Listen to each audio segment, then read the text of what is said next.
कि क्या पीर के रोज आप लोग फाइल करने जा रहे हैं रेफरेंस आर्टिकल 63A की तशरीह के लिए, और दूसरा ये कि इसकी जरूरत क्यों पेश आई, क्योंकि माजी में कोर्ट की जजमेंट्स मौजूद हैं जिसमें आर्टिकल 63A की तशरीह की गई है, उसके तहत फैसले दिए गए हों।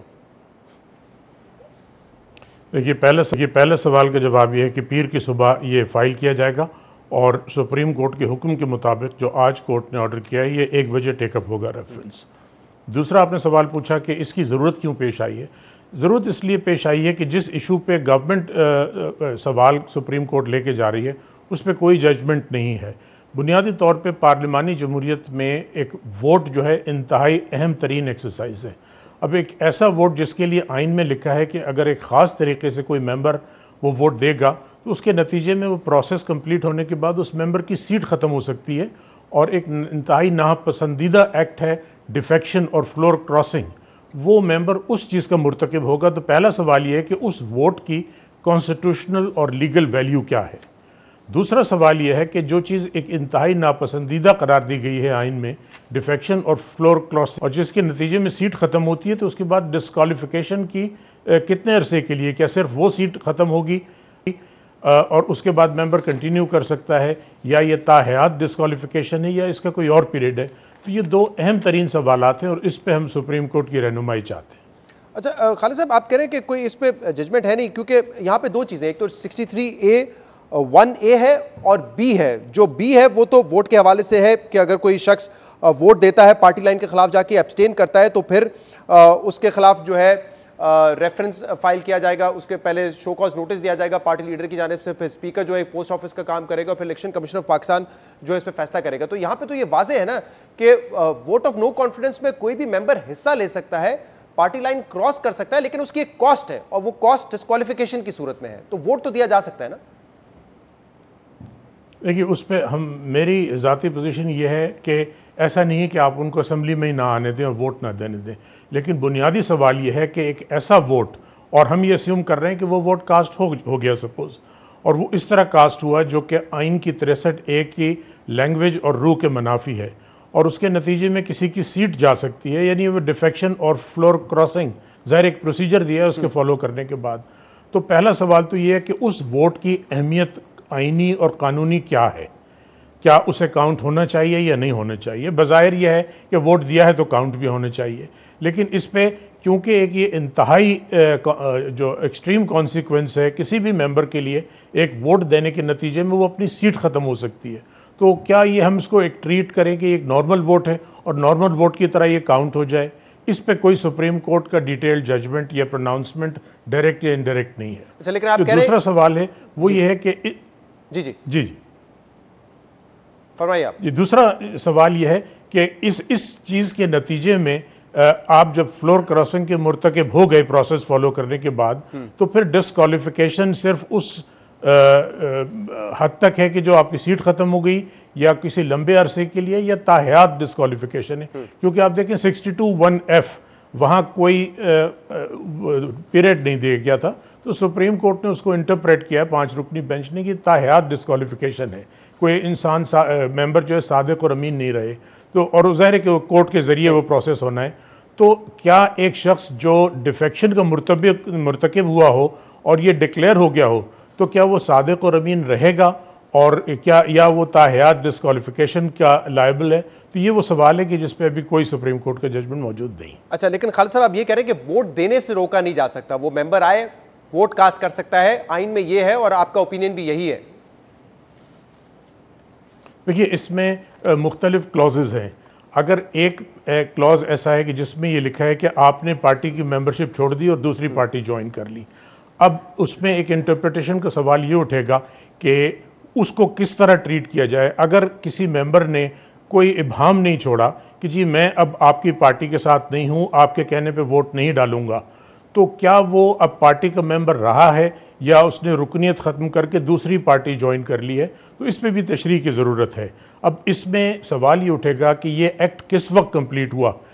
क्या क्योंकि वो जो आपका नो कॉन्फिडेंस पे या इलेक्शन पे वोट देने का है, वो तो एक्चुअल जब तक वोट कास्ट नहीं होगा। लेकिन एक और जो ग्राउंड है वो ये है कि जी अगर आप ज्वाइन कर लेते हैं दूसरी पार्टी, तो वो उसके लिए ये नहीं लिखा है कि किस एक्चुअल असेंबली के अंदर आके आप ज्वाइन करें, तो उसकी भी शायद क्लैरिटी की ज़रूरत है और मौजूदा कॉन्टेक्स्ट में ये सवाल बड़ा अहम हो गया है। अच्छा, क्योंकि अभी तक तो वीडियो कुछ बयानात हैं पार्लियामेंटेरियंस के जो ये कह रहे हैं कि हम पीटीआई से नाराज़ हैं, कुछ इशारा दे रहे हैं कि वोट ऑफ कॉन्फिडेंस में हम सपोर्ट करेंगे, तो क्या is that enough as an evidence कि उन्होंने पार्टी से रिज़ाइन कर दिया है, पार्टी छोड़ दी है? क्योंकि जो इमरान खान वर्सेस आयशा गुलरलई केस था उसमें सुप्रीम कोर्ट ने तो ये क्लैरिफाई किया था कि सिर्फ इंटेंट या स्टेटमेंट्स जो है वो काफ़ी नहीं है कि हमने इस्तीफा दे दिया, बाकायदा रेजिग्नेशन लेटर होना चाहिए या बाकायदा इस बात का सबूत होना चाहिए कि वो शख्स ने पार्टी कोई और ज्वाइन कर। तो ऐसा तो होते हुए नहीं देखा अभी तक हमने। देखिए, मैं अभी किसी पर्टिकुलर केस पे कमेंट नहीं करूंगा, सिर्फ एक पर्टिकुलर क्लॉज के और उस क्लॉज के ऊपर ये गुलरलई वाला जजमेंट ज़रूर है, लेकिन हम क्योंकि इस वक्त 3-4 क्लॉजेस की एक साथ तशरीह हो रही है और सवाल ये जो बुनियादी उठ रहा है कि आपने जैसे पहला सवाल किया कि वोट कास्ट किए बगैर ऐसा हो सकता है या वोट कास्ट होने के बाद प्रोसेस होगा और उसका कॉन्सिक्वेंस क्या होगा, तो ये थोड़ा बहुत इबाम है। बज़ाहिर जो लैंग्वेज है वो तो ये है कि वोट कास्ट होने के बाद होगा, लेकिन उस वोट की सैंक्टिटी और उसकी वैल्यू, कॉन्स्टिट्यूशनल वैल्यू क्या है, ये इसमें अभी थोड़ा सा इबाम बाकी है। अच्छा, और खालिद साहब, इस पर भी एक है इलेक्शन कमीशन ऑफ पाकिस्तान का फैसला है, क्योंकि बलूचिस्तान के एमपी थे मंजूर खान काकड़ और उन्होंने पख्तूनख्वा अवामी पार्टी के, उन्होंने अब्दुल कुद्दूस बजिंजो को 2018 में वोट दिया था, पार्टी डिसिप्लिन की खिलाफ वर्जी की थी, उनके बाद पार्टी ने कार्रवाई की, इलेक्शन कमीशन ने उनको फिर डी-सीट कर दिया था और इसके बाद 2019 में, ये 2018 में हुआ, 2019 में वो सेनेटर बन गए, तो इलेक्शन कमीशन ऑफ पाकिस्तान ने उनको डी-सीट किया, बाद में वो सेनेटर बन गए। तो इससे तो ये साबित होता है कि जो डिस्क्वालिफिकेशन है दैट्स नॉट फॉर 5 years और परमानेंट, वो सिर्फ डी-सीट है और कभी भी दोबारा क्वालिफाई कर सकते हैं for being a parliament member of parliament. देखिए, ये इस इशू पे डायरेक्ट कभी भी कोई सुप्रीम कोर्ट में बहस नहीं हुई है और इसीलिए ये ज़रूरी है। आपने जिस केस की मिसाल दी वहाँ शायद ये इशू रेज नहीं हुआ। अब सवाल ये है कि क्या ये सिर्फ इतना हार्मलेस और इनोकुअस एक्ट है कि सिर्फ डी-सीट हो जाएं और एक हफ्ते बाद आप दूसरी पार्टी के टिकट पर इलेक्शन लड़ के आ जाएं? ये इस पे बहस होनी है और फिर एक डिटेल्ड ओपिनियन सुप्रीम कोर्ट का आएगा, वो सबकी रहनुमाई के लिए होगा, सिर्फ एक ख़ास मौजूदा हुकूमत के लिए नहीं है, क्योंकि ये मसला सिर्फ एक पार्टी का नहीं, तमाम पार्टियों का है और किसी न किसी वक्त तमाम पार्टियाँ जो फ्लोर क्रॉसिंग है या डिफेक्शन है, एक ये कैंसर है और इसका शिकार रही हैं। आज तो एक पार्टी है, कुछ अर्से पहले कोई और पार्टी थी और ये इट्स अ कंटिन्यूइंग फिनोमेना। और खालिद साहब, ये भी बताइएगा कि इस हवाले से इस पर भी गौर किया गया था कि एक ऑर्डिनेंस के जरिए इन मेंबर्स को नाअहल कर दिया जाए और फिर लॉ डिपार्टमेंट, लॉ मिनिस्ट्री ने ये कहा कि ये पॉसिबल नहीं है, कोई भी आप ऑर्डिनेंस लाएंगे वो ओवर रूल नहीं कर सकता कॉन्स्टिट्यूशन को।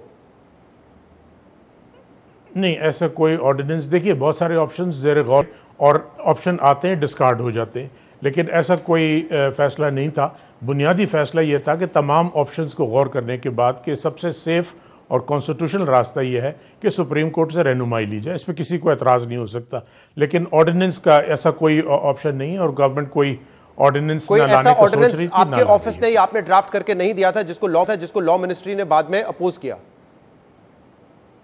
मेरी लॉ मिनिस्ट्री से इस इशू पे कोई इंटरेक्शन नहीं हुई है, कोई बात नहीं हुई है, बल्कि एक 10-15 दिन से डायरेक्टली कोई इंटरेक्शन नहीं था, तो हमारी तरफ से लॉ मिनिस्ट्री के साथ ऐसी कोई कंसल्टेशन नहीं थी। अच्छा, और ये भी बताइएगा कि क्या अब ये, क्योंकि ऑपोजिशन कह रही है कि स्पीकर को वक्त पे कानून के मुताबिक इजलास बुलाना है, क्या इससे ज़्यादा ताख़ीर हो सकती है? क्योंकि